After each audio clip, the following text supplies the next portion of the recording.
स्वागत आहे तुमचं सुनंदाज मालवणी किचन मध्ये। चला तर मग आज आई काय बनवते ते पाहूया।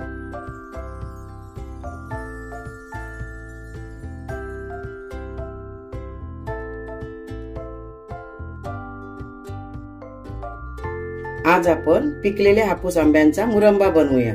तर आता हे आमच्या बागेतले आंबे आहेत, पिकलेले आहेत, नैसर्गिकरित्या पिकवलेले आहेत, तर एकदम पिकले आहेत। तर काहीतरी रेसिपी बनवायला पाहिजे म्हणून मी आज पिकलेल्या आंब्यांचा मुरंबा बनवणार। त्याच्यासाठी मी 4 हापूसचे आंबे घेणार आणि जेवढा आंबे कापून घेणार, जेवढ्या आंब्याच्या फोडी असतील त्याच्या 2 पट मी साखर घेणार। आता हे मी 4 हापूसचे आंबे घेतले आहेत, पिकलेले बघा, एकदम नरम पण घेतले नाही, हे बघा असे कडक आहेत। तर असे घ्यायचे, असे आंबे घेतले ना की आंबट गोड असा मुरंबा तयार होतो। हे आंबे मी स्वच्छ धुवून घेतले आहेत, कापून घेते आता।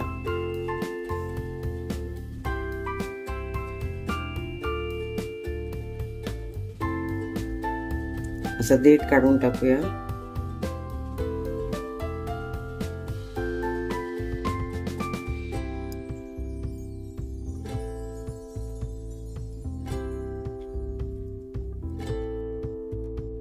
आणि असे फोडी करून घेऊया।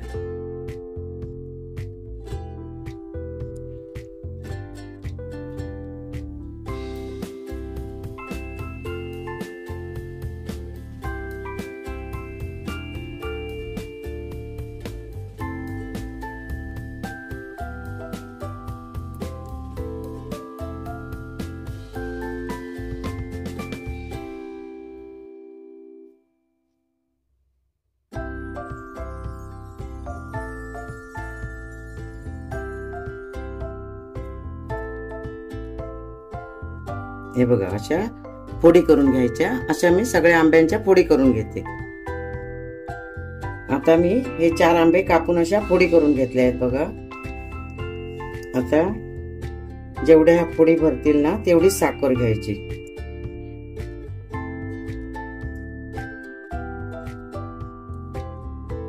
ही 1 वाटी झाली।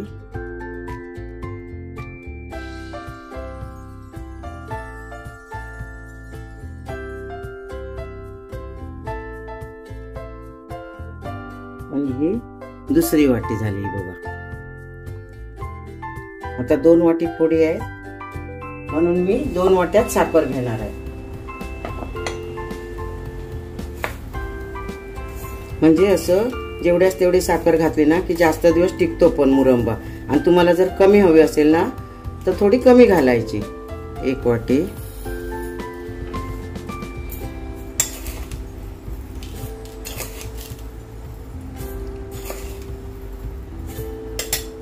आणि ही 2 वाट्या साखर घातली मी। जेवढ्या फोडी आहेत ना तेवढीच साखर घातली। आता हे आंबा आणि साखर मिक्स करून घेऊया। अशी समप्रमाणात घातली ना की जास्त दिवस मुरंबा टिकतो आणि चवीला पण चांगला लागतो।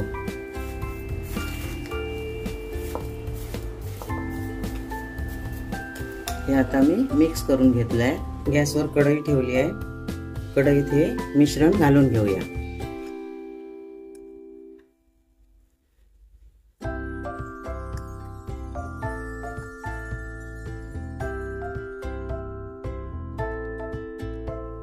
आता गॅस चालू करते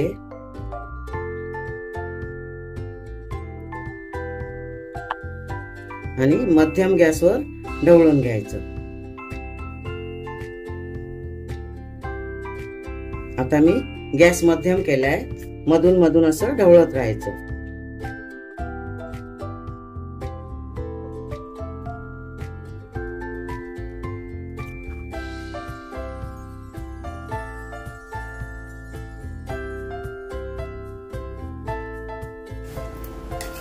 असं मधून मधून ढवळायचं, सारखं ढवळत राहायला पाहिजे असं नाही आहे, कारण आपण गॅस पण मध्यम करून घेतलाय।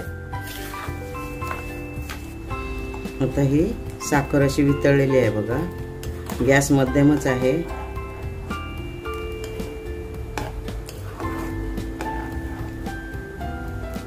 असं हा फेसाळ होतो मग बघा, असं साखर वितळली ना, शिजायला लागली की असं फेस येतो त्याच्यावर।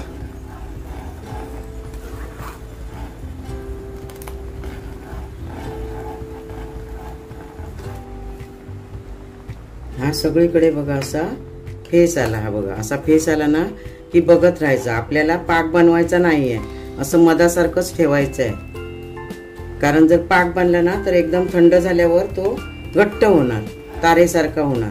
हे बघा आता हा सगळीकडे फेसाळ झालाय म्हणजे आपला मुरंबा बनत आलाय. आता लक्ष ठेवायचं. हे बघा असं सगळीकडे फेसाळ व्हायला पाहिजे. असं मधासारखं ठेवायचं. हे बघा तार बनवायची नाही. थंड व्हायला पण त्याला वेळ लागतो. थंड झाला ना की मग घट्ट होतो, नाहीतर पूर्ण. आता 1-2 मिनिटं ढवळूया. पूर्ण असा फेसाळ झालाय हा बघा, आणि असं मधासारखा पण झालाय. आता 2 मिनिटं मी चांगला ढवळून घेतलाय बघा.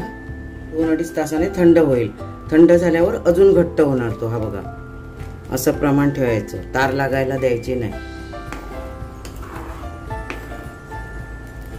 आता मी गॅस बंद करते. आपोआप तो थंड झाल्यावर घट्ट होणार. असं जरी वाटला ना आता सैल आहे असं, तर थंड झाल्यावर 2-2.5 तासाने थोडा घट्ट होणार ह्याच्यापेक्षा.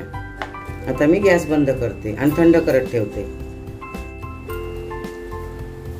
हा मुरंबा मी थंड करत ठेवलेला ना 2-2.5 तास झाले. आता पूर्णपणे थंड झालाय. पूर्ण थंड करून घ्यायचा.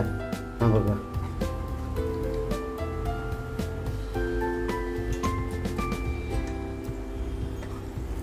चांगलं सुकं असं उन्हात सुकवलेलं भांड घेतलंय. चमचा पण ओला घ्यायचा नाही. ओलं पाणी लागलं ना की तो मग टिकत नाही मुरंबा. शक्यतो पाण्याचा हात नाही लावायचा. अशी भांडी बरणी बिरणी ते उन्हात सुकवून घ्यायचं. मी बरणी पण उन्हात सुकवून घेतली आहे. हे भांड पण उन्हात सुकवून घेतलंय आणि चमचा पण सुकलेलाच आहे.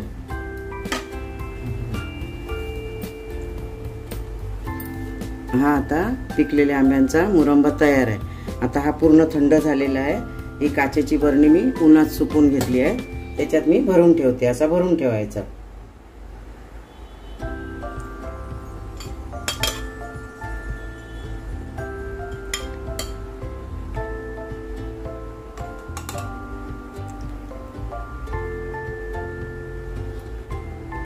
असं पूर्ण मी हा बघा बरणीत भरून घेतलाय. हा आता असा वर्षभर टिकतो चांगला फ्रीज मध्ये ठेवला तर.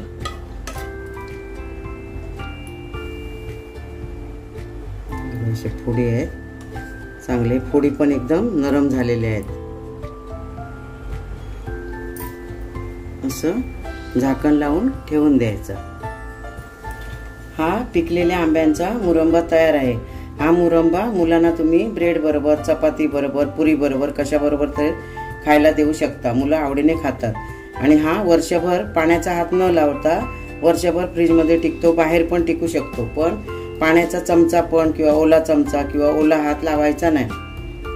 व्हिडिओ आवडला तर लाईक करा, शेअर करा, कमेंट करा. चॅनलला सबस्क्राईब केलं नसेल तर सबस्क्राईब करा. धन्यवाद.